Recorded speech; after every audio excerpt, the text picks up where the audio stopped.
Hi, I'm Maria. And hi, I'm Susie, and we're the sports captains for this year. Obviously, at the moment, we can't play sports together, but hopefully, we'll be back in school soon. We reached out to past pupil Irish hockey player and World Cup silver medalist Nikki Evans just to talk a little bit about resilience and motivation during this lockdown. We hope you enjoy. Hi girls, Nikki Evans here from the Irish women's hockey team and a proud past pupil of Alexandra College. I just want to begin by saying a massive congratulations to Maria and Susie on being nominated to be sports captain next year. A fantastic achievement for two fantastic girls, and I know that they will do a brilliant job. I was so delighted last week when they reached out to me and asked me would I mind saying a few words on their first assembly. I suppose I want to begin by saying that I know how times are tough at the moment as we continue to be in lockdown. But better times are on the horizon and we just need to stay patient and hang in there.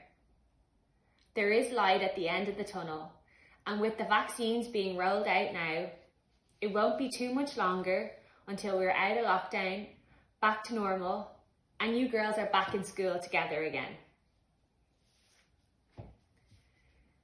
It's been a really difficult 12 months for everyone, so it's completely normal and okay to experience like you've been on an emotional roller coaster, because I certainly feel like I have. Some days you wake up feeling great, and then the next day you wake up feeling a bit flat and simply fed up. But there's been a massive change to our daily routine. Our lives have been turned upside down, and we have been forced to adapt to a new way of living and doing things. But our ability to persevere every day, and the fact that we have persevered, contributes to making us more resilient people without even realising it. Lockdown has taught me a lot about being resilient. It has forced us to live in the present and simply just take one day at a time. The way that I have looked at lockdown, which has really helped me, is by thinking of it as building a resilient brick wall. So by setting myself daily targets and ticking off everything that I've set out to achieve each day, I look at it as adding a layer to my brick wall. Come the end of lockdown, I will be able to look back and see that I have built a nice, strong, resilient brick wall. Knowing that I've been able to adapt and simply make it through these last 12 months will stand to me as I move forward, and I draw from this when I face challenging times ahead. Perhaps, without you girls even realising it, you have also been building your brick walls. The mantra that our new head coach brought into our Irish team 2 years ago when he spoke to us on our first day of training together was, "Those that can adapt the most are the ones who will succeed." This saying of ours could not be more relevant during these unprecedented times.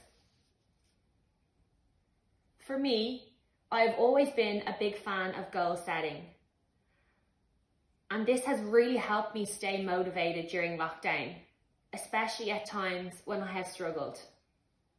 We all have our long-term goals and what we want to achieve in life, but for the moment, while things are so uncertain, we just need to focus on our short-term goals and celebrating those little wins.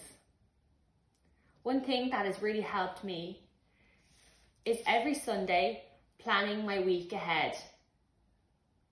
It helps me to get into a routine and give something to work towards, almost like a target that I can chase after, and a real meaning to what I'm doing. So, to help me achieve this, every morning I get up and I write in my journal what I'm going to do for the day. No matter how big or how small the task is, for example, be it my exercise to do, my work, my step count, things I want to do to help unwind, listening to a podcast or reading, I simply tick it off as I go. So when I look back each day, I get a real sense of achievement and I celebrate those little wins. It's so important for your physical and mental well-being to stay active and get fresh air during these difficult times. Exercise and movement decreases our stress hormones while also increasing our body's feel-good endorphins. With the mornings getting a little bit brighter and a big stretch in the evenings, I can't emphasize enough how important it is to get out there and to stay active. You honestly feel so much better for doing it. So what I can say is, get up, get moving. You don't need to be going out doing mad things, be it 15 to 20 minutes in your back garden or simply go for a walk or a run. It always makes you feel so much better afterwards. And it won't be too much longer until you guys are back together again playing sports. Lastly, I want to finish up by saying that your school friends are your friends for life. So while you guys can't see each other every day, make sure that you stay connected and reach out to your friends during these tough times. I know myself that when I'm feeling a bit flat, I pick up the phone and I call one of them for a quick chat. And it always makes me feel better. Thanks so much for listening to me today. I can't wait to come back into Alex and give you an assembly in person soon. But I will finish up by saying, Alex girls, hang in there, as there is so much to look forward to on the horizon. Stay safe, stay healthy, and see you soon.